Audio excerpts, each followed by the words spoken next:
Aujourd'hui, on va parler motivation. On va réfléchir à pourquoi faisons-nous les choses qu'on fait.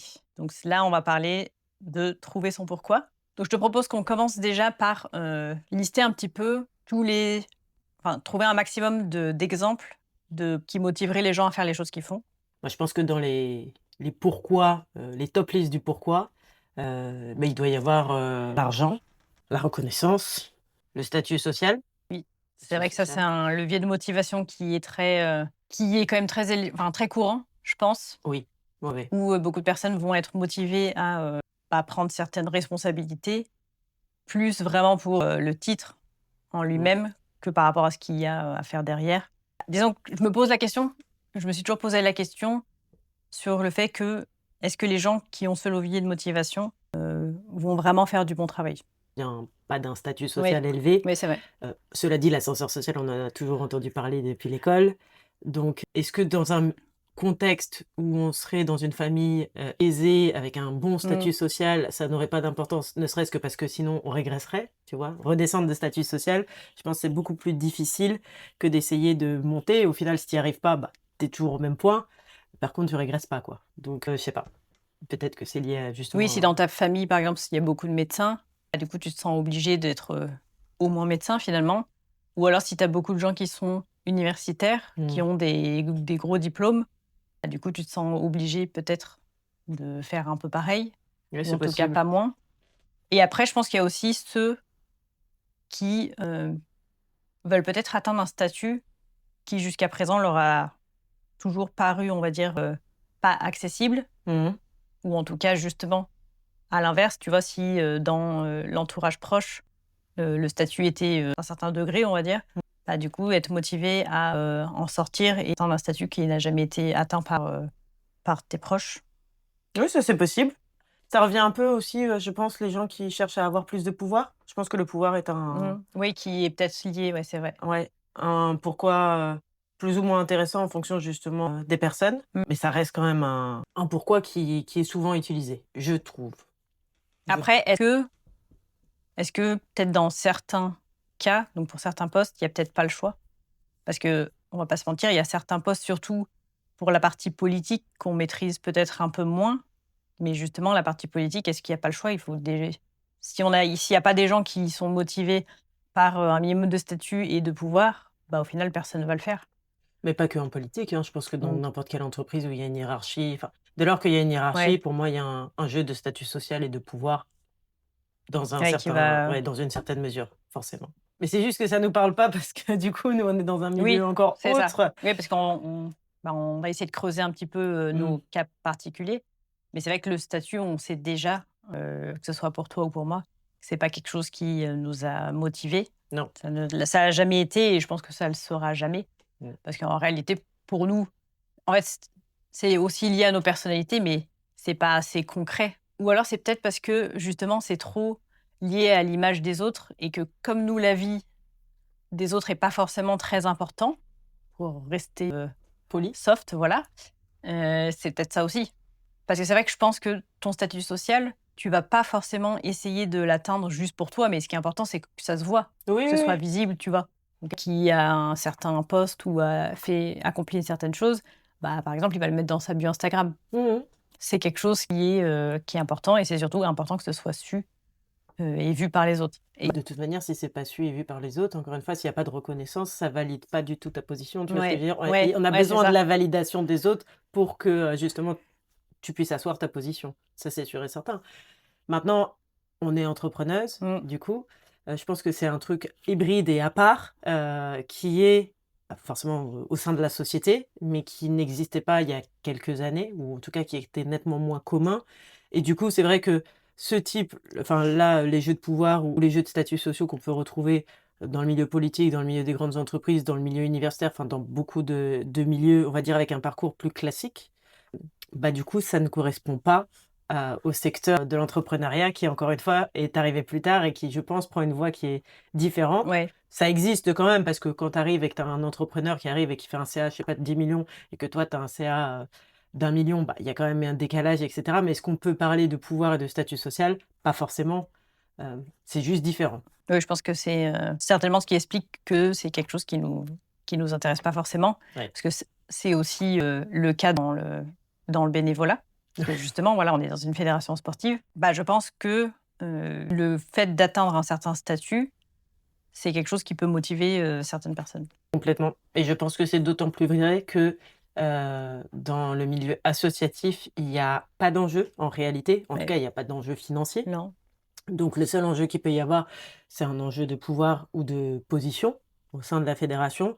Et c'est d'autant plus compliqué à gérer que justement, quand il y a un aspect financier, à la limite, ça veut dire que les 2 parties vont faire en sorte d'atteindre un objectif financier et d'avoir un win dans les 2 cas. Là, quand il y a pas d'argent en jeu et que c'est juste une question d'ego et de pouvoir, j'ai pas envie de dire que tous les coups sont permis, mais que Ouais. c'est nettement plus compliqué justement à gérer et à comprendre réellement le pourquoi du comment. Et on y viendra après parce que justement on va étoffer et on verra que le pourquoi souvent il est bien plus profond et différent de ce qu'il en a l'air. Ouais, de ce qu'on a en premier abord, quoi. Ouais, c'est ça. Le fait d'aider les autres, Oui. ça, je pense que c'est quelque chose aussi qui peut être un levier de motivation.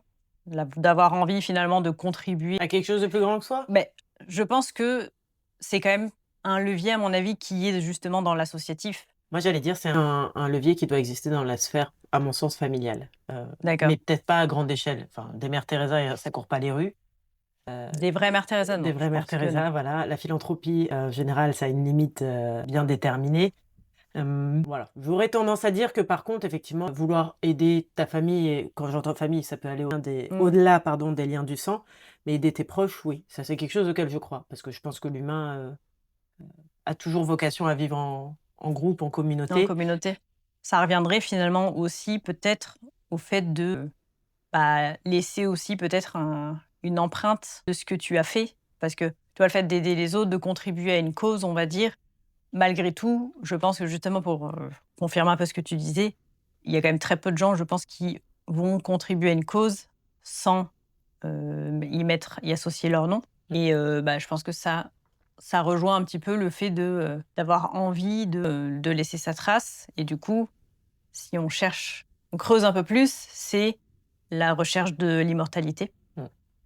qui revient du coup sur le fait de continuer à vivre, même après la mort, puisque du coup ton nom reste. Celui-ci, c'est un levier aussi, je pense, qui est très, Très important, je ouais. pense. Pour, si ça te parle, je pense que c'est très, très important. C'est l'une des raisons aussi pour lesquelles, les gens avaient des enfants, hein, Mmh. voilà, pour la Oui. continuité. Bah oui. Il y en a beaucoup, comme tu dis, quand ils font des dons, c'est associé à un nom, forcément. Et puis aujourd'hui, tous les développements scientifiques qu'il peut y avoir justement pour, te permettre, de garder ton corps, Le biohacking, comme on voilà. dit. Puis demain, ce sera le clonage et ainsi de suite. Donc oui, Ouais. non, ça c'est un truc sur lequel, sur lequel il y a de l'avenir. Encore une fois, si jamais ça a de l'importance pour toi, dans mon cas personnel, par exemple, ça Ça n'en n'en a a pas. pas. Voilà. On a aussi, la Ça me parle. recherche, de l'indépendance et de l'autonomie. Ça, je pense que ça te parle? Ouais. Ça, c'est vrai que c'est quelque chose, je pense, pense moi aussi, ça me parle beaucoup. Mmh. En fait, ce besoin vraiment d'être, capable à 100 d'être, autonome, en fait, de subvenir à tes besoins, de réussir par soi-même Mmh. aussi, sans forcément avoir besoin trop d'aide, ce genre de choses. Le fait d'être indépendant, en fait, de dépendre de personne ou de pas dépendre aussi, je sais pas, d'une société ou ce genre de choses aussi. Je pense que ça marche aussi. Je sais pas si tu veux d'autres choses?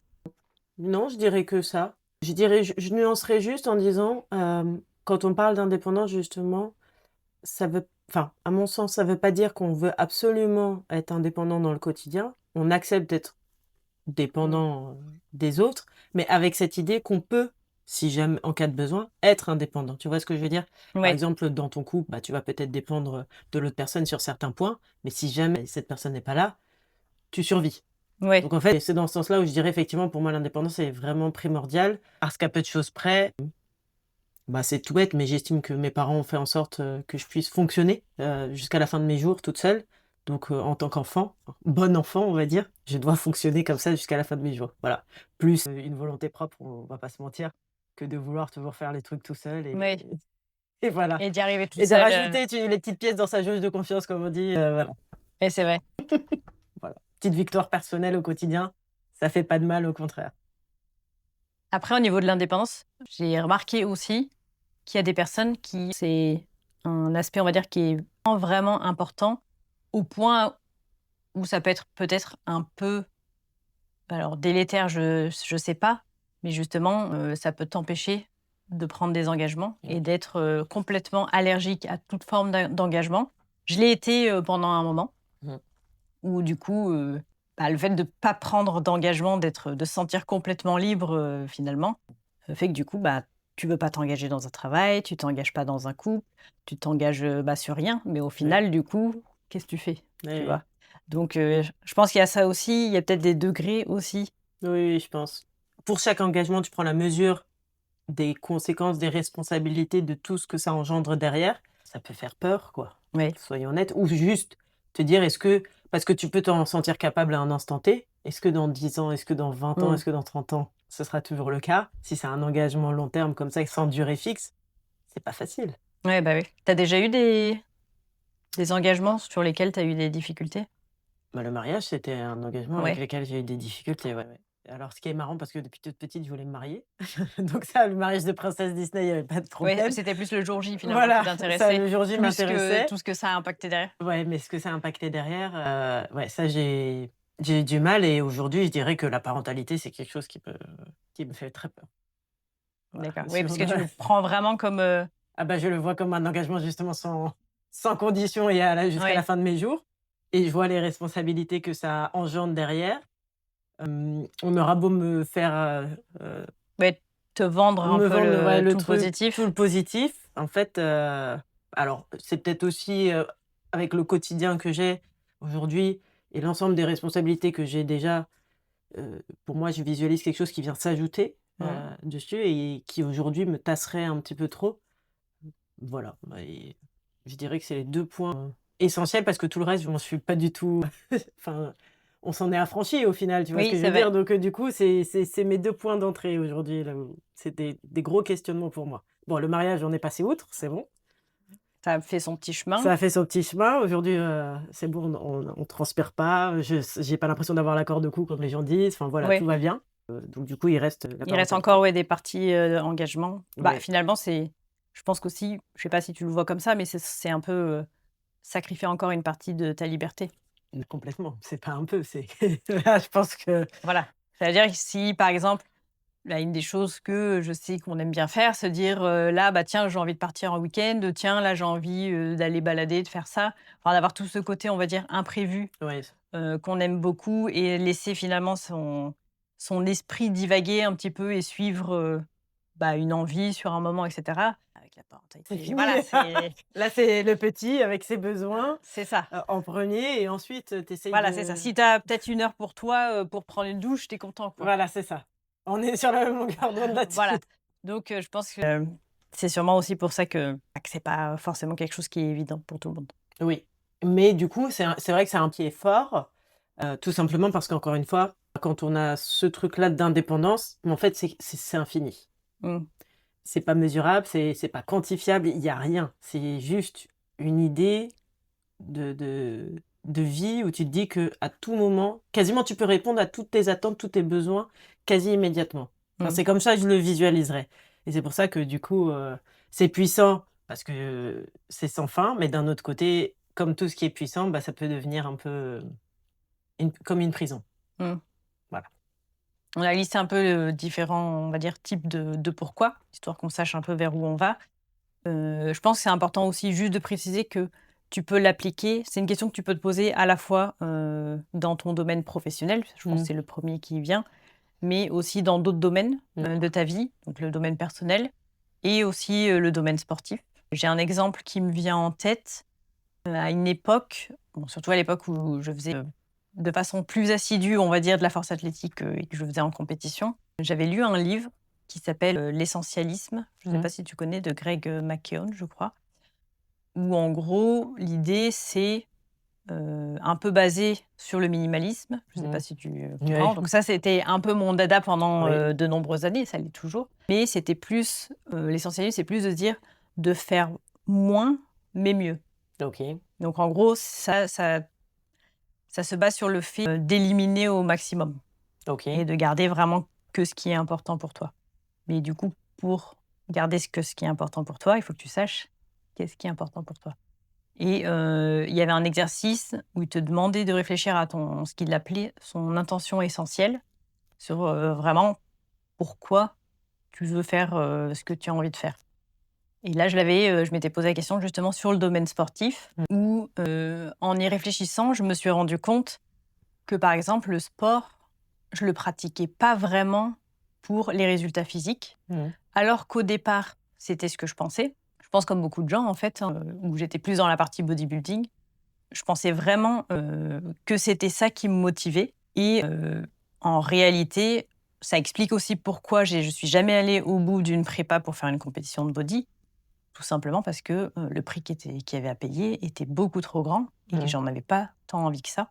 Voilà et justement en commençant la force, je me suis rendu compte que c'était pas du tout le résultat physique qui m'importait. C'est justement un des on va dire des pivots, qui est arrivé à ce moment-là et je me suis rendu compte que ce qui m'importait le plus, vraiment au final dans ma pratique du sport, c'était le fait, de bien vieillir Mmh. et pas, du coup, tout ce que je pouvais penser, on va dire en première approche et en fait, en sachant ça, du coup, je me suis dit que, si je pratique, en réalité, c'est pour, me sentir forte, me sentir autonome, l'être le plus longtemps possible, c'est-à-dire être capable, bon, bah, pour te donner un exemple bête, mais de porter mes courses toute seule et cetera et du coup, de bien vieillir parce qu'on sait que les femmes, Mmh. c'est très important pour elles de faire au minimum du renforcement musculaire parce que, bah, que ce soit, la masse musculaire qu'ils font, renforcer les os et cetera et voilà. Donc du coup, d'y avoir réfléchi, ça m'a fait, me réaliser que mon intention essentielle, c'était ça, c'était plus sur le thème du bien vieillir et que tout le reste en découlait. Et bah, c'est marrant parce que c'est exactement ce que j'ai écrit. Il y a marqué domaine sportif, il y a marqué bien vieillir. Regardez. Mais non, Ah si, il y a marqué bien vieillir. bah, bravo. Parce que ça a toujours été, ma raison principale aussi. C'est Ouais. pour ça que les compétitions, j'en avais pas grand-chose à faire, même si j'en ai faites, que ce soit en body ou en power. Mais, les résultats, en tout cas, m'importaient peu, même si tu veux toujours mieux faire. Mais bien vieillir, je rajouterais quelque chose, de mon côté, ça reste quand même l'aspect physique, c'est-à-dire que je considère que, je dois me sentir bien dans mon corps jusqu'à mes 60 ans. Voilà, je OK, ne tu as saurais un pas dire chiffre, j'ai un chiffre après 60 ans, donc à j'accepte de 61 ans, c'est bon. voilà, je On peux peut on laisse tomber, bah, quoi. la gravité fait son effet, enfin voilà, Oui, parce que jusqu'à la neige 60 ans, fond au soleil. c'est bien connu, la gravité fonctionne pas. Non, mais Voilà, elle est désactivée. et que désactivé, mais après 61 ans, 60 paf, ans, là, ça commence à ça devenir très dégringole. sévère, donc tu peux plus lutter. Mais ouais, je sais pas pourquoi, mais j'ai en tête de faire très attention, enfin très attention, Oui, de mettre en pratique tout ce que tu peux pour, on va voilà, dire, te maintenir en forme. physiquement, ouais, jusqu'à mes 60 ans, et encore une fois, ça vient avec l'idée que ça impacte ma confiance Mmh. en moi et du coup, j'accepte pas que ça devienne une faiblesse avant ces 60 ans-là. Voilà, tout simplement.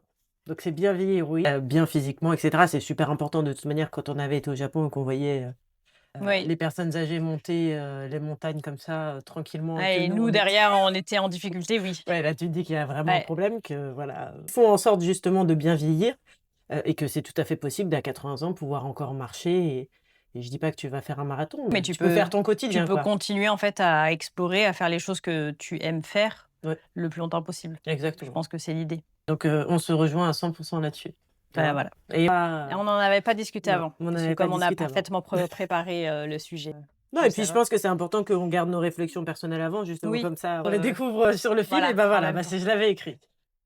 Bon, du coup, on est raccord Oui. et je pense que, ça nous amène à peut-être aussi préciser quelque chose, qui est souvent expliqué dans les leviers de motivation. C'est le fait que tu as des motivations qu'on appelle intrinsèques et des motivations plutôt extrinsèques. Ça peut être bien aussi d'expliquer. Est-ce que tu as des exemples de motivations intrinsèques? En gros pour moi, donc si je devais résumer les motivations intrinsèques, en fait ce serait tout ce qui te permet de ne pas avoir de regrets et ce qui veut dire que ça te permet de ne pas déclencher des émotions fortes et négatives chez toi. Comme ça que voilà, sans donner d'exemple, je dirais que c'est pour ça que j'ai dit c'est vraiment lié à toi, à ton ressenti et à ton développement personnel sur l'ensemble de ta vie.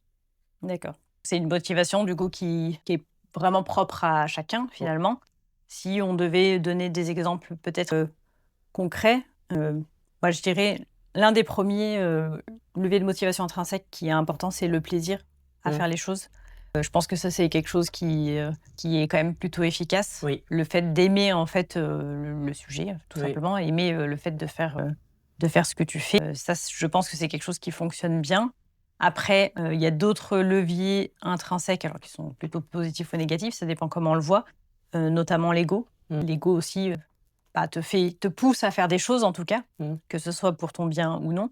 Mais l'ego en tout cas te pousse à faire beaucoup de choses. Pour revenir d'ailleurs, à l'ego, le besoin de prouver des Mmh. choses, le besoin de faire ses preuves, le besoin de prouver des choses à certaines personnes aussi, ça c'est un levier intrinsèque qui doit certainement être souvent présent chez certaines personnes. Le développement personnel aussi, Mmh. le fait d'avoir envie d'évoluer, Mmh. ça c'en est un, je pense qu'on partage. OK. La culpabilité, le fait d'être motivé à faire quelque chose parce que tu culpabilises.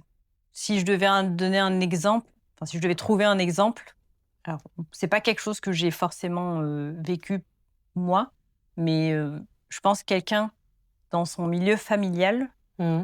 heu, peut ressentir une certaine culpabilité, par exemple, par rapport à un enfant.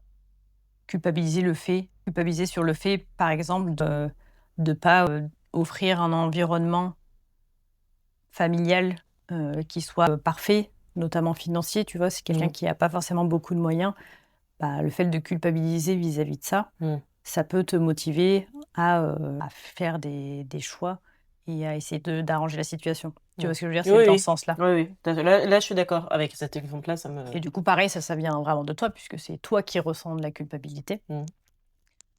Voilà, j'en vois pas forcément d'autres là tout de suite. Et ça veut dire que tout est lié à l'émotionnel. On est d'accord là-dessus? Pas Ce que je veux dire, c'est pas mesurable par, des choses extérieures, c'est vraiment, drivé par tes propres sentiments. Oui, le fait de prendre du plaisir, le fait de Bah, ton oui. ego.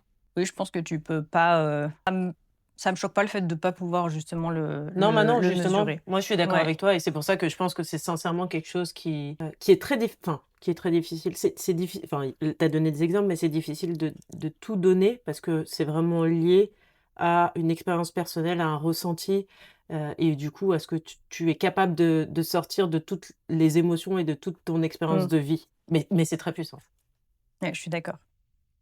À Après, l'inverse à l'inverse, la motivation extrinsèque, donc là, on peut donner l'image de la carotte et du bâton. mmh, Donc la carotte, ce serait, bah, gagner de l'argent. mmh, Ça peut être, bah, gagner justement, un poste, mmh, atteindre un certain statut, ce genre de choses.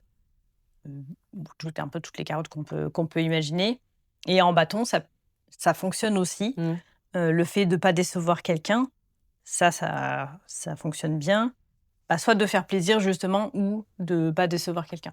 ouais, Ça aussi, c'est une motivation qui reste extrinsèque parce que c'est pas vraiment toi, c'est une autre personne qui justement, heu, déclenche en toi ce levier de motivation et du coup, te pousse à faire ça. Bah, je prendrai l'exemple typique de l'enfant qui veut faire plaisir à ses parents et qui va suivre une voie qu'il n'aime pas forcément, mais mmh, parce que du coup, il veut pas décevoir en fait, il se sent obligé de le faire et mmh. du coup, c'est son levier de motivation et c'est pas, ça vient pas du tout de lui, quoi. Mmh. Cela dit, ces leviers-là, fonctionnent sur un court terme. Mais Parce tu que penses qu'à long terme, ça je pense qu'à long terme, c'est pas suffisant. En fait, si on va pas au-delà à chaque fois, c'est pas suffisant. Je pense qu'il faut autre chose justement. Mais par contre, sur un court terme, ça peut fonctionner. Demain, tu veux faire mmh, plaisir à un proche, tu vas mener 2 actions. Est-ce que tu emmèneras 10? Ça, mmh. c'est autre chose. C'est pareil, tu vas faire les choses pour l'argent, OK. Cela dit, pareil, les biais pour gagner de l'argent sont immenses. Enfin, il y a beaucoup de moyens de gagner d'argent. À la première difficulté, si jamais demain tu gagnes pas d'argent en prenant un chemin, bah, tu vas t'arrêter parce que tu vas dire: «Bah, non, là, je gagne pas d'argent, je change de chemin». Alors que si ça se trouve, ça avait poussé le truc, tu avais pivoté, enfin, il y a 1 million de possibilités, bah, du coup, tu aurais gagné de l'argent derrière. Donc c'est juste que, pour moi, c'est pas qu'il fonctionne pas, c'est que, ils fonctionnent sur un très court terme. Voilà et donc en ça, ils sont pas puissants. Mmh. Ouais, je vois. C'est vrai que souvent, on dit que les motivations intrinsèques, bah, fonctionnent plus sur long terme, quoi. Et aussi Vaut une mieux se chose, reposer dessus. bah, elles dépendent de toi et Oui. tout ce qui repose sur toi, sur, tes convictions, Mmh. quasiment sur ce que tu sors, ce que tu as à l'intérieur de toi, ça te permet d'avancer pendant très, très, très longtemps, même quand justement le résultat est pas probant. Et du coup, tu es indépendant. Pas dépendant, ouais. Ça, c'est bien, on aime bien. Exactement, ça on aime bien, ça on valide. Donc du coup, on sait où on se situe, nous. C'est ça.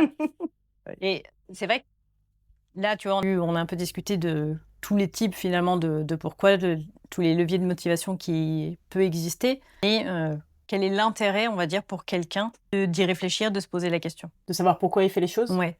Mais je pense que ça te donne la direction réelle. Mmh. Ça t'aide à la prise de décision finalement. Je sais pas, Ouais, quel j'ai choix tu fais, ouais, je pense que je vais donner mon exemple personnel sur pourquoi j'ai créé les sociétés. J'ai créé les sociétés pour me créer un quotidien qui me convenait. Hem, En aucun cas, j'ai créé les sociétés en me disant: «Demain, je vais être millionnaire». C'est pas mmh, pareil. Du coup, les choix que j'ai faits, vis-à-vis des sociétés, bon là je dis «des», mais même d'une société en particulier, prenons l'exemple de, Silent Worker, donc une société de e-commerce où on a créé notre marque de vêtements. Si j'avais dans l'idée de, par exemple, gagner de l'argent immédiatement, j'aurais fait des choix qui seraient complètement différents, des choix actuels. Par exemple, j'aurais cherché à avoir des bénéfices, mmh. à me retirer des dividendes et cetera, quasiment immédiatement. Cette société-là, c'est une société passion aujourd'hui. Donc c'est une société qui est voué à évoluer, à créer vraiment des vêtements de sorte à ce qu'on s'amuse en final, tu vois? Que je travaille dans un environnement qui est très favorable. Du coup, qu'est-ce qui se passe? Aujourd'hui, j'ai retiré 0 dividende de cette société. Voilà, donc je n'ai pas gagné d'argent avec cette société-là et du coup, c'est un choix qui est réellement fait, qui a été basé profondément sur mon bien-être personnel au quotidien, ce que je suis capable de faire, ce que je suis capable d'apprendre, et pas du tout sur l'aspect financier. Là où, bah, du coup, avec un pourquoi complètement différent, mes décisions auraient été complètement différentes. Et est-ce qu'à ce moment-là, du coup, tu t'en rendais compte? Ah oui, oui, dès le début, quand on me demandait: «Pourquoi tu fais les choses?», en fait, Tu savais déjà? j'ai toujours voulu un quotidien ça. En fait, je pense que c'est lié à, comment tu visualises la vie aussi. Je visualise, on va dire, on va aller un peu plus de manière plus philosophique, je visualise ma vie en tout cas, comme un passage sur terre, tu vois? Je fais que de passage. Justement, j'ai pas volonté spécialement à laisser de traces ou autre. Ce que je veux juste, c'est, bah, on m'a donné la chance d'être là. Je sais pas comment, je sais pas pourquoi, mais je suis là. Je sais pas pour combien de temps. Donc du coup, l'idée, c'est que le jour où je ferme les yeux définitivement, j'y ai passé un bon moment. Mmh. Voilà, donc c'est aussi simple que ça et j'y réfléchis pas plus. Du coup, oui, j'en ai eu conscience dès le début parce que, j'ai toujours eu cette vision de la vie, on va dire depuis, lycée fac justement où je me posais vraiment des questions existentielles sur, de pourquoi j'étais là et quel était mon Ouais. objectif dans la vie. Donc peut-être que j'ai eu cette chance de devoir me poser la question très tôt et du coup de savoir, où je voulais aller. Bah, c'est vrai que quand justement, tu réfléchis un peu à quel est le sens, c'est une question un peu, je pense, Mmh, philosophique que tout le monde se pose de, bah, quel est le sens de ma vie? Pourquoi je suis là? Qu'est-ce que je vais faire? Et je pense que justement, plus tôt tu te la poses, mmh. peut-être plus vite tu arrives là où tu veux aller ou peut-être là où tu dois aller, je sais pas. Mais c'est vrai que je pense que c'est important de se la poser assez tôt parce qu'en réalité, tu as peut-être pas tout de suite la réponse. Je Oui, pense que oui.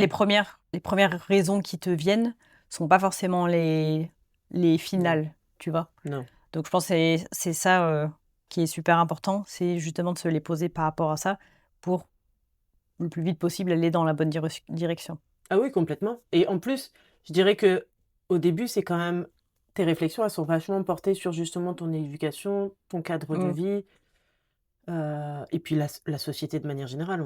On va pas se Oui, mentir, quand tu as 16 ans, l'esprit critique, c'est pas facile. Enfin non. voilà, à moins d'avoir Bah, en plus, voyagé. un système éducatif en France qui ne te pousse absolument pas Bah non, à développer ton esprit critique. C'est non, assez incroyable, ouais. mais c'est vrai et si tu, as pas un peu d'appétence là-dessus et que tu vas pas toi-même un peu creuser, trouver, bah, des lectures, remettre en question les choses Mmh mh. finalement, avoir des discussions avec des gens qui, sont un peu, bah, un peu dans ce même état d'esprit que toi, Mmh. creuser un peu la chose de ton côté. Bah oui, Malheureusement, bah bah, tu te retrouves à être difficulté et quelqu'un qui exécute, qui sans exi savoir oui, pourquoi. exact. Ou alors justement tu es en marge de la société sans comprendre pourquoi. Tu vois ce que je veux Ouais, dire? aussi. Et moi, c'était un peu ça, je me sentais en marge.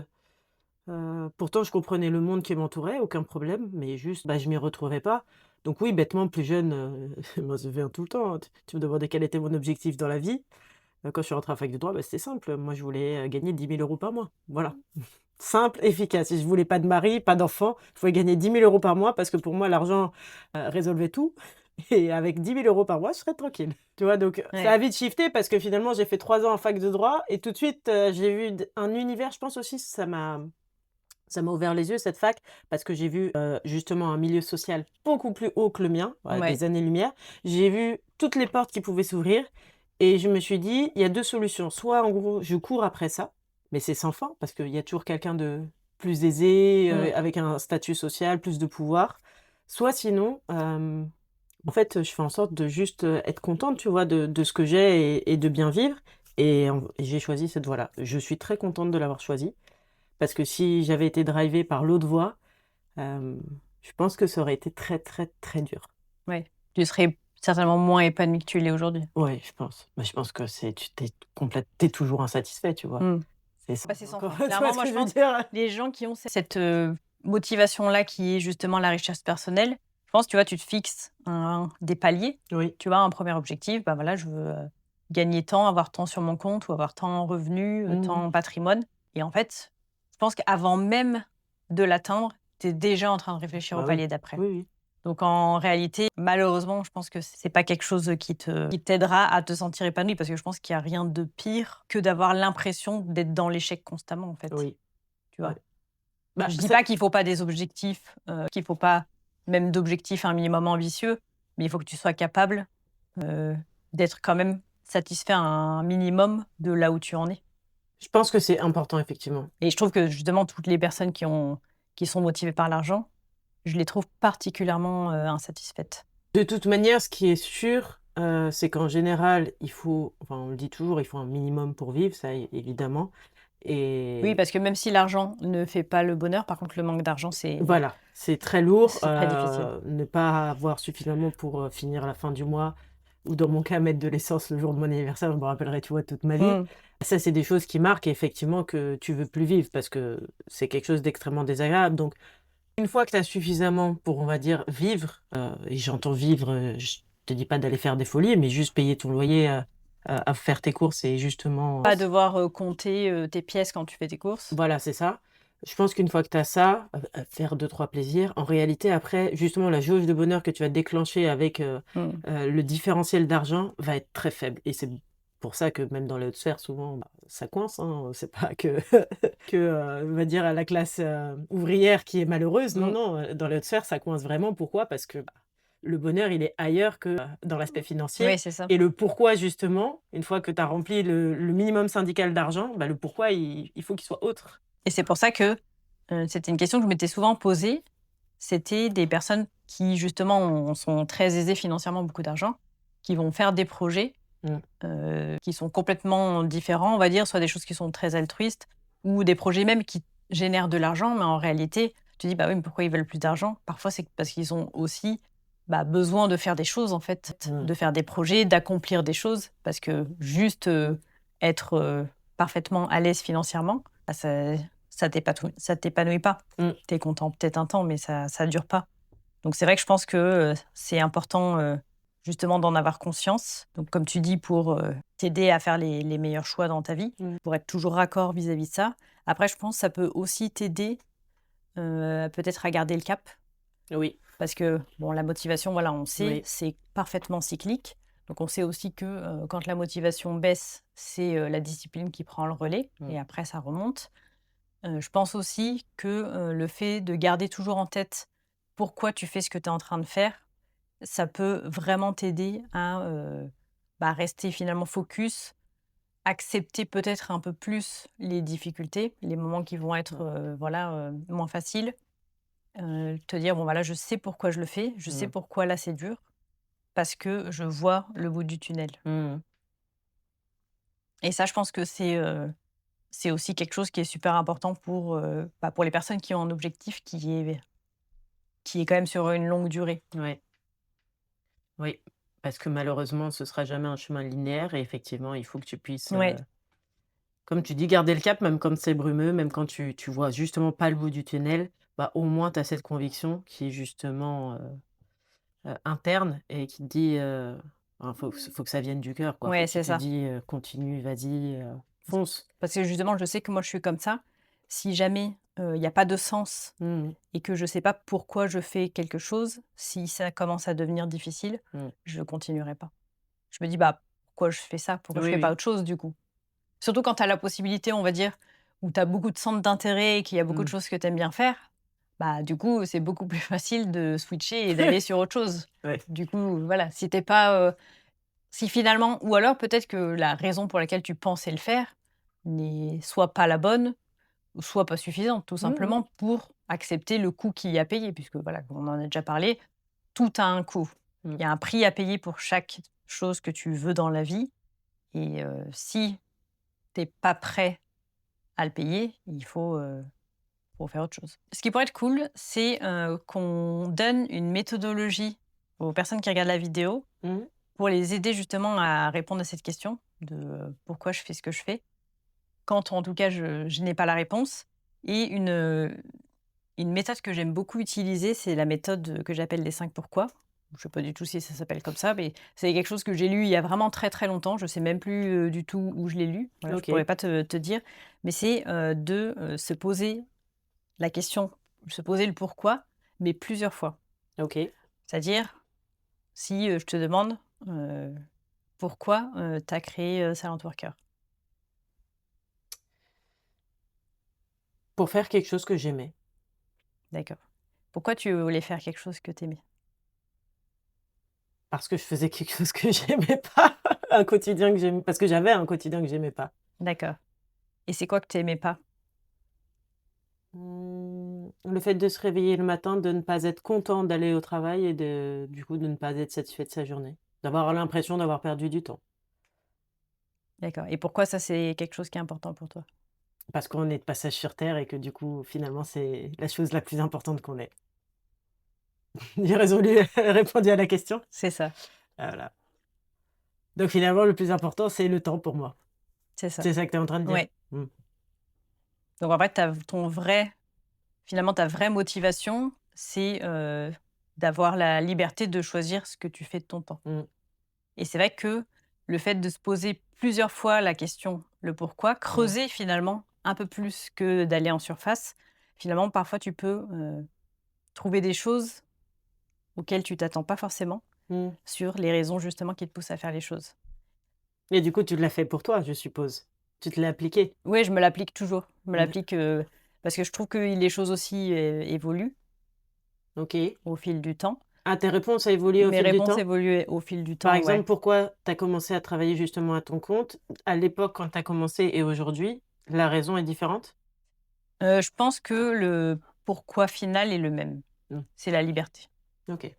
Mais la liberté de quoi?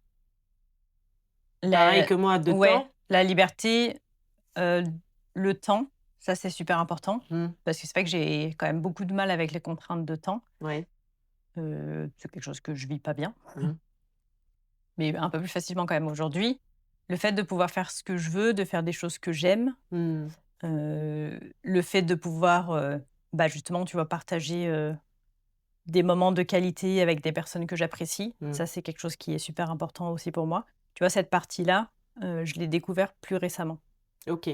Avant, je pensais que j'étais plus introvertie que je le suis. Mmh. Donc Oh, déjà, voilà. elle fait des, MBTI?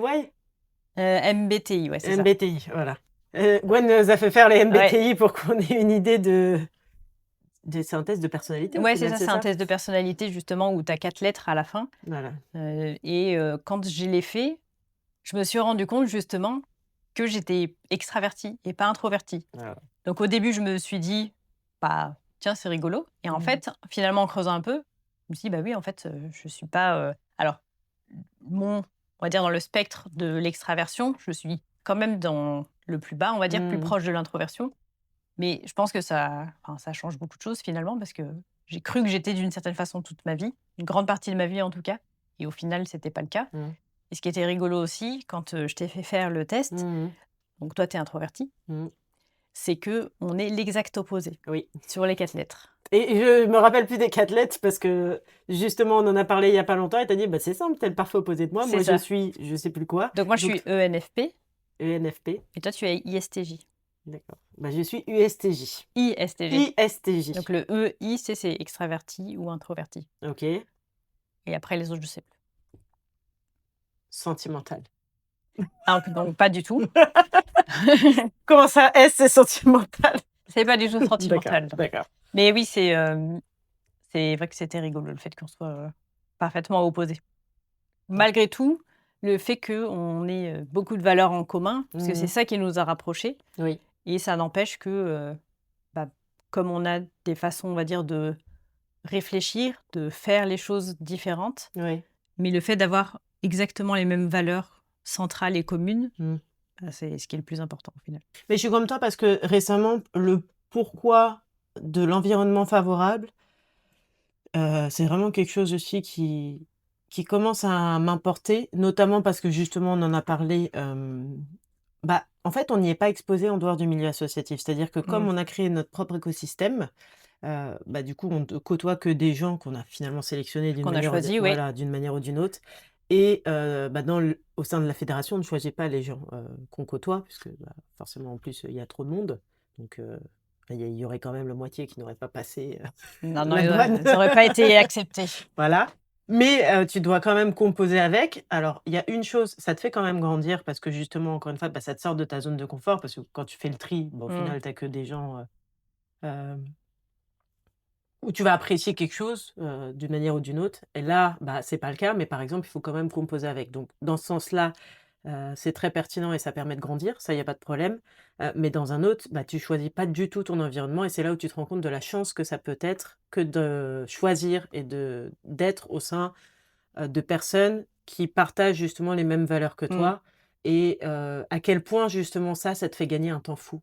Parce que tu vois justement à Ouais, quel point justement un milieu défavorable et chronophage, ouais. heu, Tu moins draine de épanoui, voilà, c'est ça, l'énergie, enfin, tu il y a énormément de problématiques qui viennent, avec ce type d'environnement comparé au nôtre et c'est vrai que là, du coup, tu as tendance à te dire, «C'est un vrai luxe, quoi». ouais, c'est un vrai C'est luxe, un je vrai suis moi, d'accord. j'appellerais ça vraiment là, c'est du luxe, hein. Bah, on revient sur la valeur de la liberté, c'est-à-dire que Ouais, tu es libre aussi de choisir les gens avec qui tu passes du temps. ouais. Ça, pour moi aussi, c'est super important. Effectivement, dans le milieu associatif, bah, malheureusement, on n'a pas toujours Mmh. justement, cette possibilité-là. Donc on est obligé de faire avec et ce qui n'empêche malgré tout d'avoir quand même des personnes avec qui, Ah oui, on oui, passe absolument. des super moments. Mais c'est vrai que, comme tu dis, ça nous a poussé malgré tout à, accepter une part de ce qu'on a toujours, heu, rejeté Mmh. depuis qu'on est jeune finalement et qui a fait qu'on en est, là où on en est, professionnellement. Mmh. Donc comme quoi, tu vois, on peut grandir. Ouais, comme quoi on grandit et nous aussi on sort de notre zone de confort, sur plein d'aspects et on choisit aussi du coup de sortir de cette zone de confort parce que pareil, bah, encore une fois, comme c'est de l'associatif, du jour au lendemain, on pourrait dire, «Bah, merci beaucoup, à la prochaine. C'était bien, mais on n'en achètera plus». C'est ça. Alors que, bah, du coup, on décide de continuer malgré tout, mais je pense que c'est conditionné justement par le fait que, allez, 80 de notre temps, justement, on est dans un environnement très favorable où on est Mmh. indépendant, on est libre, on fait vraiment ce qu'on veut et on est libre d'être qui on veut aussi. Et du coup, on a que ces 20 de temps, qui sont, plus difficiles, on va dire, à gérer pour nous. Et encore une fois, quand je dis difficile, c'est simplement que on a eu la chance et on a fait les choix pour décider de comment mener notre barque. Donc, c'est pas non plus, que du tout cuit, hein. Hem et du coup, on accepte plus facilement, ces 20 de temps-là, alors que si, bah, j'avais continué, par exemple, chez Total, où justement, bah, il y avait encore de Mmh. tout, je suis pas sûre que je me serais, fait les 20 encore de gens, Ouais. ouais, non. Je pense que c'est parce que là, ça aurait fait 50 plus 20, on était négatif, c'est pas bon. Alors là, c'est plus, on va dire, une digression Mmh. sur le sujet. Une question que je me suis toujours posée, je sais pas si on n'a pas forcément la réponse d'ailleurs. Tu vois, il y a des si certaines personnes creusent de pourquoi elles font les choses et qu'elles se disent: «Bah, moi, j'ai envie, par exemple, de contribuer, à faire avancer un sujet, faire avancer un sport et cetera». Ou alors j'ai, je sais pas, j'ai envie, bah, justement d'être riche, d'avoir, beaucoup d'argent et cetera.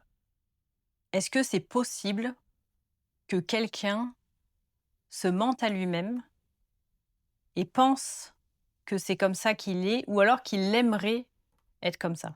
Je sais pas si tu vois ce que je veux dire? Là, c'est le pouvoir de l'auto-persuasion. Ouais, c'est ça. Est-ce À que, quel tu penses qu'il y point a, c'est possible que justement, je pense sincèrement qu'il y a des gens qui sont très, très forts pour l'auto-persuasion, mmh, et que ça les conduit à mener vraiment des actions fortes, dans certains cas. Et je pense notamment aux gens qui manquent de confiance en eux. Je sais pas pourquoi, c'est une image que j'ai souvent. Je trouve que, le manque de confiance amène souvent à de l'auto-persuasion. Pourquoi? Parce que, bah, finalement, le manque de confiance t'empêche, je dirais pas qu'il t'empêche de réfléchir, mais il t'empêche d'asseoir tes positions. Tu vois ce que je veux mmh, dire? Genre, tu vas décider que c'est pour telle raison, on va dire, que tu fais les choses, mais finalement, tu en es pas sûr à 100. Tu vas regarder beaucoup ce qui se fait autour et du coup, j'aurais tendance à dire que pour ces gens-là, oui. Alors je dis ces gens-là comme mmh. si c'était, bon, Oui, oui, bien sûr, on se voilà, comprend. mais c'est ce type de personnes, oui. Mais pour moi, ça te rattrape toujours. Je saurais pas l'expliquer. Alors c'est peut-être parce que, bah, justement, c'est des questions que je me suis posées très jeune, mais j'ai l'impression que si on n'est pas clair avec soi-même, Mmh. on a quand même du mal à tenir un cap tout au long de notre vie. Et puis Je il y a sais pas ce peut-être, que ouais, il y a peut-être aussi, bah, des moments aussi, des interactions avec des gens qui te font te réaliser aussi, qui t'obligent en tout cas à réaliser que peut-être tu te mens à toi-même. ouais, mais encore une fois, ça va dépendre. Si t'es pas sûr de toi, tu es souvent une éponge. Donc, Mmh. tu vas aller dans un environnement où ça va te sembler très pertinent parce que il y a différentes opinions qui sont très, très pertinentes. En réalité, c'est juste toi qui décides ça te parle ou non. Mais il faut se connaître un minimum, tu vois? Cet esprit critique, encore une fois, ça se Mmh. développe, ça se travaille, et c'est lié vraiment à qui on est en tant qu'individu. Ah, tu poses des questions difficiles, hein, on va arrêter. Ah non, c'est pas Bah, facile, non, hein. sinon Ah c'est ouais? bah, non, sinon ça vaut pas le coup. Non, par contre, du coup, comme on a dit justement, toutes les raisons qu'on a évoquées, la puissance aussi qu'elles peuvent avoir justement sur, Mmh. bah, ta capacité à faire les choses, bah, j'arrive à entrevoir, on va dire, un «danger» entre guillemets, quand justement tu te trompes. Mmh mh. Parce que tu peux te mentir à toi-même juste parce que tu te vois d'une certaine façon et que tu te trompes, parce que tu as pas du tout pris le temps d'apprendre à te connaître et Mmh. que tu as une vision un peu, on va dire, romantisée de toi-même Mmh. et tu vois peut-être moins tes défauts ou ce genre de choses. Ça peut être aussi l'influence de certaines personnes autour de toi qui te voient d'une certaine façon et du coup, t'ont persuadé que tu étais comme ça et du coup, tu penses que, certaines raisons pour lesquelles tu fais les choses sont telle ou telle chose et qu'en fait, tu te trompes complètement. Mmh. Bah, là, du coup, je pense que, les impacts derrière peuvent être, assez importants et est-ce que tu t'en rends compte assez vite, Je suis pas sûre, hein, peut-être? parce que si demain tu es dans un environnement qui va te pousser et que tu as besoin de reconnaissance des autres et cetera, moi je pense que tu iras jusqu'au bout, hein. Mmh. Quitte à tu auras selon moi, hein, encore une fois, tu auras forcément des petites lumières qui vont s'allumer à certains moments où on va te faire te poser la question, mais est-ce que tu vas les écouter? Je suis Oui, pas si tu es sûre. vraiment, convaincu, Bah et si ton entourage, encore une fois, te te pousse vers pousse. une direction et que cette reconnaissance-là, elle compte vraiment pour toi, parce que là, du coup, encore une fois, la reconnaissance des autres va jouer directement sur ta confiance personnelle et donc là, c'est de l'intrinsèque. Moi, je sais pas.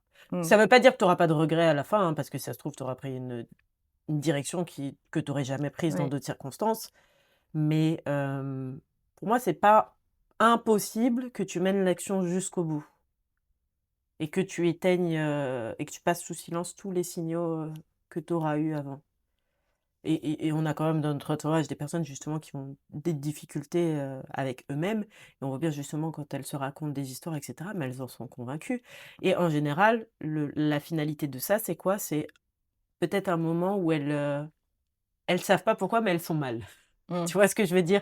C'est-à-dire qu'en réalité, du coup, bah, il y a le corps, l'esprit, tout qui fait son travail et juste, elles n'arrivent pas à identifier le pourquoi. Et si du coup, dans ton entourage, il y a pas quelqu'un qui peut t'aider ou toi qui va pas Mmh. voir un spécialiste ou autre, pour, te rendre compte de pourquoi tu vas mal, et bah, tu continues dans ton histoire, hein.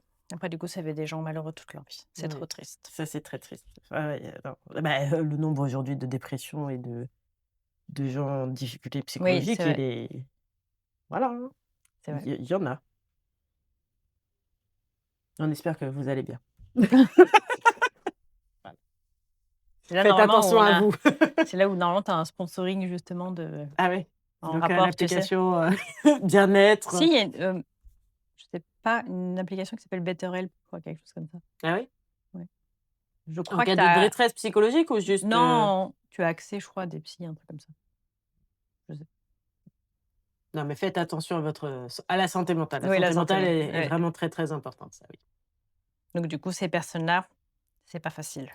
Non et si elles sont dans un bon environnement, bah, leur environnement va les tirer vers le haut. Mmh. Si elles sont dans un environnement, néfaste, alors ça peut être de plein de raisons, mais néfaste, et ben, c'est plus compliqué et du coup, effectivement, là, pour moi, il faut pas se sous-estimer et faire le nécessaire pour, se faire aider.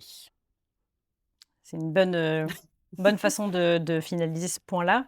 Je ferai juste une conclusion pour revenir sur l'aspect professionnel. Mmh.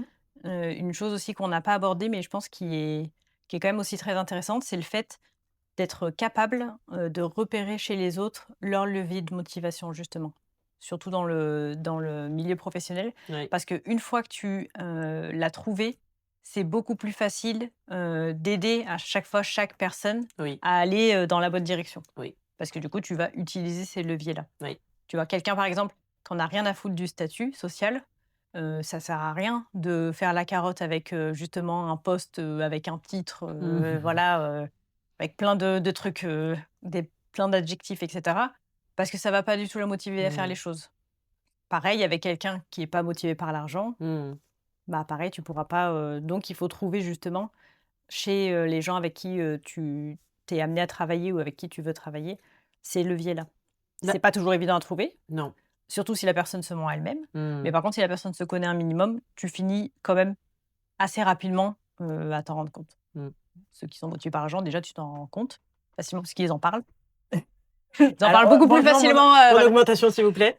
Non, mais par contre, j'ai eu une discussion il y a pas longtemps avec, une personne aussi qui a une entreprise et qui a dit que, le salaire était jamais un levier de motivation, mais un levier, pardon, de démotivation et c'est là où, j'ai été relativement d'accord parce Mmh. que comme on a dit, bah, l'argent est souvent un levier extrinsèque et pas intrinsèque. Ouais. Donc, comme on a dit, il faut un minimum d'argent pour vivre. Par contre, souvent, et ça, c'est là où dans les grandes entreprises notamment ça coince parce que tu es très vite remplaçable. Voilà, les process font que si toi t'es pas là, bah, il y a quelqu'un qui peut prendre le relais et ainsi de suite. Mais souvent, en fait, l'un des éléments les plus motivants justement, c'est la valorisation de la personne. Alors Mmh. on peut le Oui, parler, donc le chiffre, c'est pas vraiment l'argent en soi, mais du coup, pour la personne, ça représente une valeur chiffrée voilà, de son travail. exactement. Donc si par exemple quelqu'un, même s'il a pas forcément besoin de plus d'argent, mais il a pas eu d'augmentation depuis un certain temps, ou Oui, alors quelqu'un qui a un poste qu'il, considère comme, moins important que le sien, oui, mais qui est mieux payé, du coup, il sera plus motivé, exactement. C'est exactement ça. Mais du coup, forcément, il y a quand même la condition sine qua non de OK, tu vas valoriser par l'aspect financier, mmh, par l'argent, mais du coup, il faut valoriser le travail de la personne aussi et c'est là où justement ça va être très important d'essayer de voir, est-ce que justement c'est le titre qui va motiver cette ouais, personne? Est-ce que non, ça va être, la mise en valeur de son travail, la vis-à-vis de ses, reconnaissance, collègues? Enfin, tu vois, il y a mmh, énormément de manières de voir les choses, mais il faut l'identifier pour justement pouvoir, en tout cas d'un point de vue, entreprise et ouais, gestion des salariés, il faut vraiment même des l'identifier. collaborateurs, pas Oui, c'est forcément ça, des gens avec pour qui tu garder ouais, la motivation et pour permettre à ces gens-là de tirer le meilleur d'eux-mêmes parce que oui, c'est ça. c'est au manager de tirer, le meilleur de chaque salarié et derrière le salarié, il sera content parce que du coup, bah, son travail, il verra le fruit de son travail. Il aura justement, comme tu dis, la reconnaissance de ses pairs et bah, ça crée, une émulsion de chantilly très intéressante comme on dit. Tu viens Voilà, pas pour plus de recettes. voilà, c'est parce que j'ai absolument faim. C'est C'est pas pour pour ça, du coup, tu penses, j'ai passé la chantilly. à la chantilly. On va avoir les recommandations. Donc c'est des petites recommandations que tu vas donner aux auditeurs et bah, évidemment, les citer un petit peu, quoi. Mmh. Donc, quel livre tu recommanderais? Alors, ma recommandation de livre, c'est, je sais pas si tu l'as lu, c'est Les lois de la nature humaine de Robert Greene. Pas du tout. Ah bah, c'est vraiment un super livre, vraiment que je recommande, je pense que c'est un des livres, si je devais en recommander qu'un, ce serait celui-ci. Alors après, je suis biaisée parce que moi, tu sais que je suis passionnée par, la nature humaine, par la Oui, psychologie, par, les gens, comment ils fonctionnent et cetera. oui, Donc forcément, pour moi, ce livre, c'est vraiment énormément de clés OK, pour réussir à t'en sortir à partir du moment où tu es en interaction avec des gens, en fait. OK. Tu vois? Pour moi, le fait de comprendre comment, l'humain fonctionne, parce qu'en réalité, ça revient toujours à la même chose. Mmh La nature humaine, elle est ce qu'elle est, on ne peut pas la changer mh. et je pense que quand on a conscience et que tu sais comment les gens fonctionnent, Mmh. bah, du coup, c'est beaucoup plus facile pour toi, à la fois, bah, d'interagir avec eux et de vivre avec eux, tout simplement et aussi peut-être, bah, vivre un peu moins mal des situations négatives que tu peux avoir avec des personnes, puisque tu en auras forcément. Mmh. Parce que du coup, tu vas prendre le temps de comprendre comment eux, ils fonctionnent et pourquoi ils en sont là, pourquoi ils ont fait ça, pourquoi telle personne a fait ça de négatif. Bah, en fait, tu vas, relativiser un petit peu en te disant: «Bah, voilà, c'est parce qu'elle est comme ça, parce qu'elle est humaine et que ça changera pas». Pareil, tu peux justement aussi anticiper des choses qui peuvent se passer négatives, parce que tu sais que l'humain est comme ça. Donc si tu mets, on va dire, en place toutes des conditions, on va dire, qui sont, propices Mmh. à, on va dire, stimuler une certaine, partie de la nature humaine, bah, si tu le sais en avance, tu peux faire en sorte de l'éviter, quoi. Mmh. Donc ça enfin, après, quand tu le sais aussi, tu peux en tirer, parti de façon aussi plus, machiavélique. Oui, Mais voilà, oui, je pense que c'est, pour moi, un des livres qui m'a apporté le plus sur ce sujet-là. Parce que du coup, forcément, j'en ai vu beaucoup, oui. j'ai Mmh. regardé, lu beaucoup et celui-ci, je trouve que c'est, il donne vraiment énormément de clés. C'est très bien écrit, il y a beaucoup d'exemples. À chaque fois, il y a OK. toujours une histoire. Moi, j'aime bien les histoires parce que Mmh. c'est souvent comme ça que tu retiens finalement, plus facilement un concept, avec quelque chose qui est raconté, surtout quand c'est des histoires vraies, souvent des Mmh. histoires passées, par exemple, à l'Antiquité et cetera et voilà. Donc C'est ça marrant c'est parce que tu es vraiment pour le coup passionnée de psychologie et ça c'est un ouais. truc, qui revient, très régulièrement et ce qui est marrant, c'est que c'est toujours pour comprendre, les autres et pour te permettre d'avoir des interactions plus faciles avec les autres. Mmh. Ouais, c'est ça. Mmh.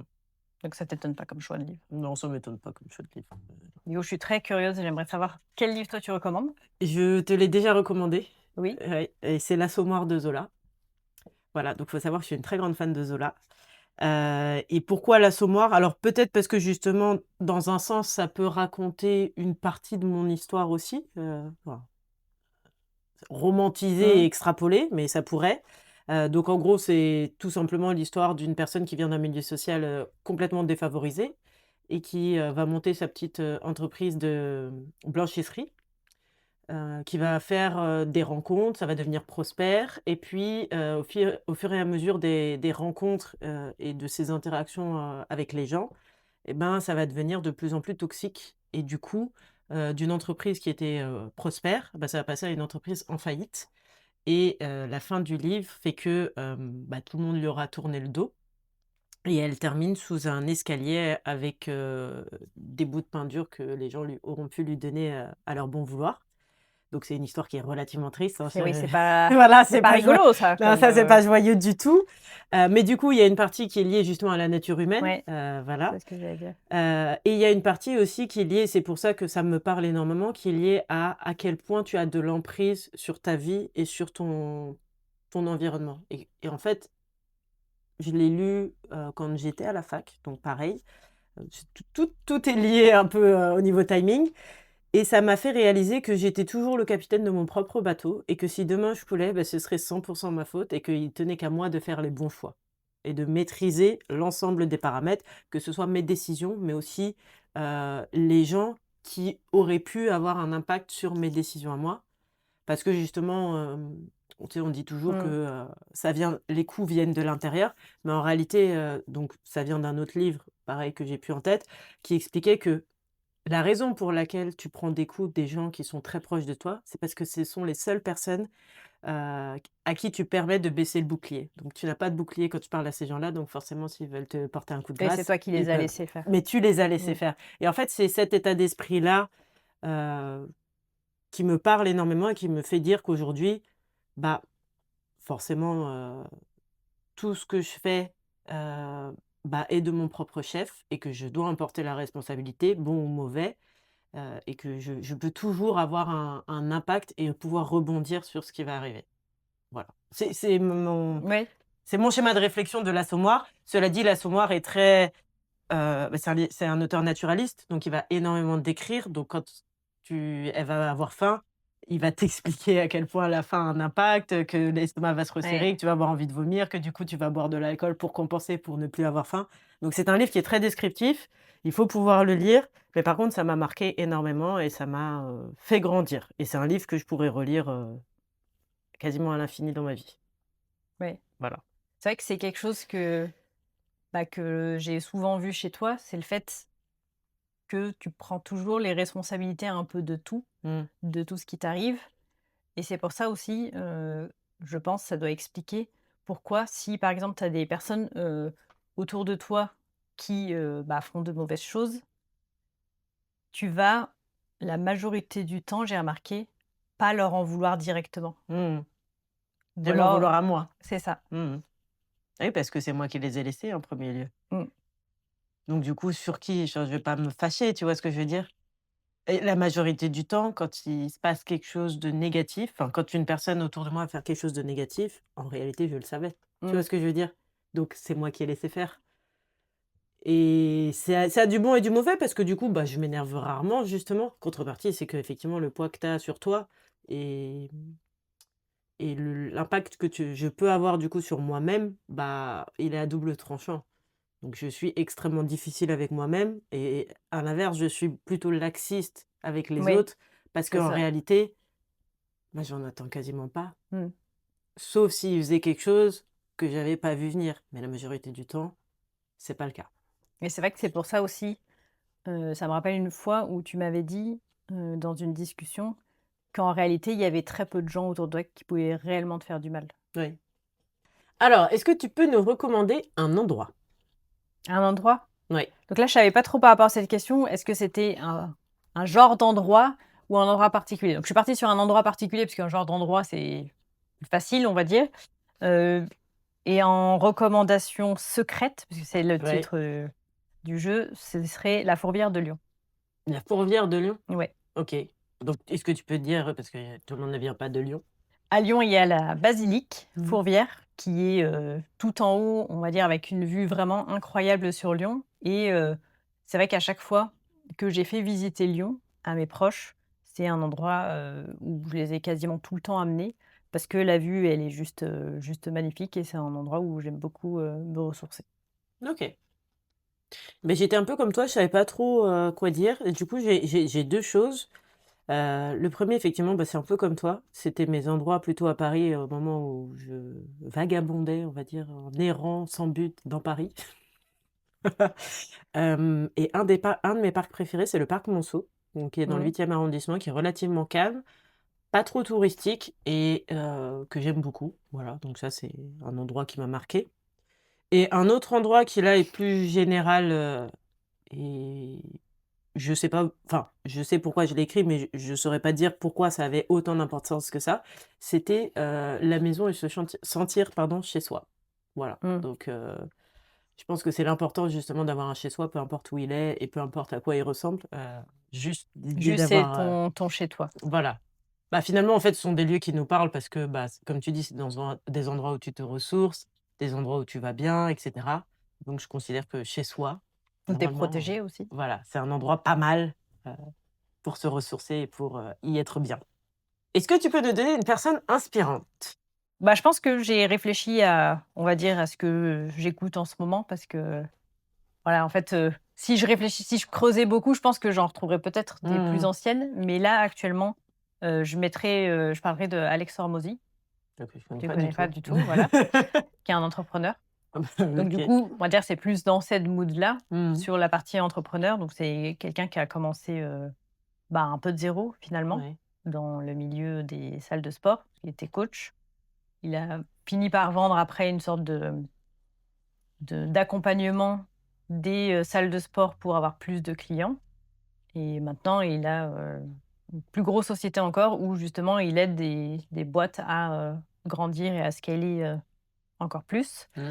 Donc voilà, donc il est parti de 0, mais moi surtout ce qui moi m'inspire, c'est qu'il a quelque chose que moi je n'ai pas, c'est cette capacité justement à être, un peu plus sans, émotions, Mmh. un peu plus moins dans l'émotionnel justement, être plus en mode robot et d'arriver à avancer comme ça. Mmh.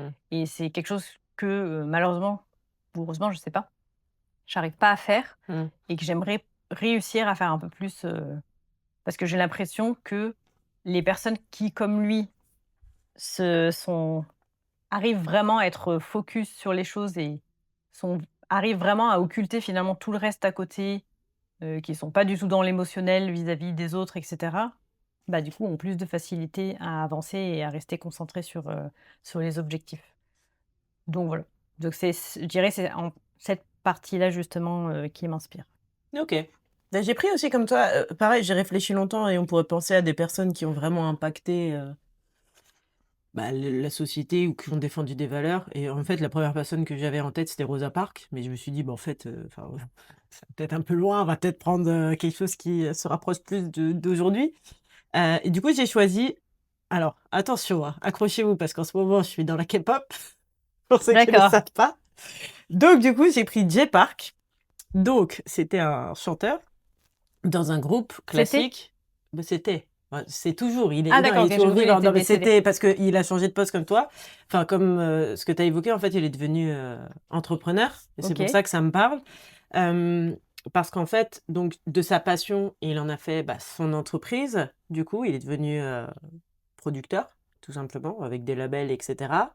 Et ce qui me plaît, c'est qu'il fait du hip-hop de base qui est très rare dans la K-pop. C'est pas orienté, c'est très lisse Mmh. comme image. Et lui, il a des tatouages, il parle, on va dire, de manière un peu plus trop, enfin, sans filtre. Ouais.